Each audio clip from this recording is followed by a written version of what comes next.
जब बहुत सारी कोशिकाएं मिलकर के कार्य को करती हैं शरीर में, तो उसको हम ऊतक कहते हैं। सभी कोशिकाएं मिलकर के एक कार्य को संपन्न करती हैं, तो उसे हम ऊतक कहते हैं। तो आज हम पढ़ेंगे पादप ऊतक के बारे में। पादप ऊतक के बारे में पढ़ेंगे। तो पादप ऊतक कितने प्रकार के होते हैं? पादप ऊतक दो प्रकार के हैं, एक तो विभज्योतक और दूसरा स्थायी ऊतक। ठीक है, विभज्योतक ऊतक भी तीन प्रकार के होते हैं। पहला है शीर्षस्थ विभज्योतक, फिर पार्श्व विभज्योतक, फिर अंतर्विष्ट विभज्योतक, और उसके बाद है स्थायी ऊतक। स्थायी ऊतक दो प्रकार के हैं और जटिल स्थायी ऊतक।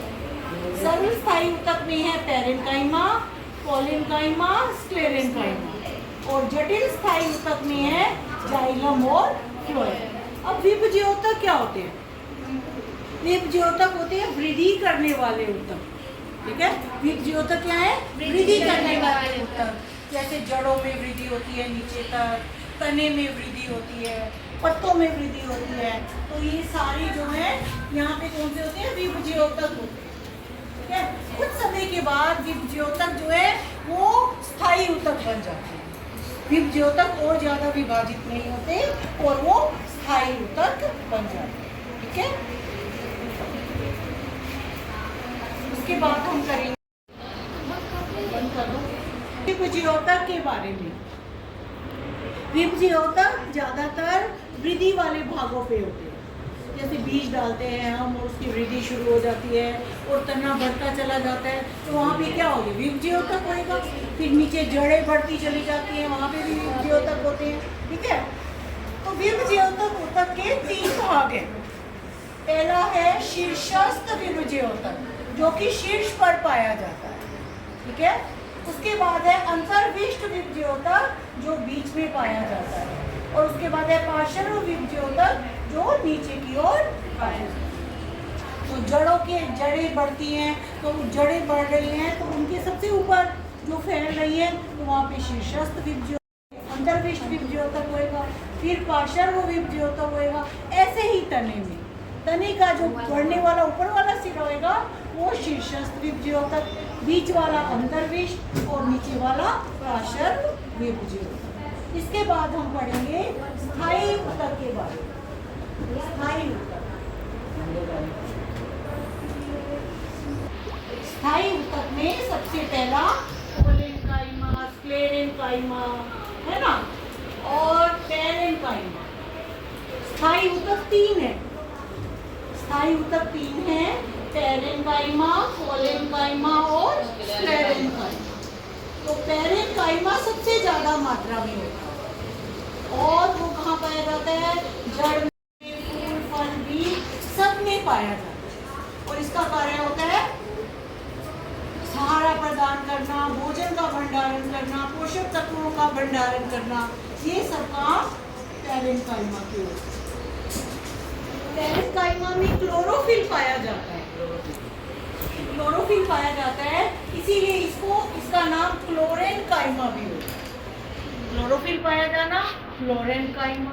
ठीक है, और जो जल के अंदर पौधे रहते हैं उसमें गुहिकाएं होती हैं, हवा होती है उन गुहिकाओं के अंदर, तो उनको हम एरेन्काइमा भी। ठीक है, उसके बाद है कोलेन्काइमा। कोलेन्काइमा क्या होता है? कोलेन्काइमा स्थूल कोणोत्तक कहते हैं। यह कोशिकाओं के कोणों पर सेल्यूलोज और पेक्टिन के अधिक मात्रा में एकत्रित होने से कोणों पर कोशिका भित्ति अधिक मोटी हो जाती है, और इस ऊतक का कार्य है पौधों को यांत्रिक शक्ति प्रदान करना, जिसके कारण वो सीधे खड़े रहते हैं। ठीक है, कोलेन्काइमा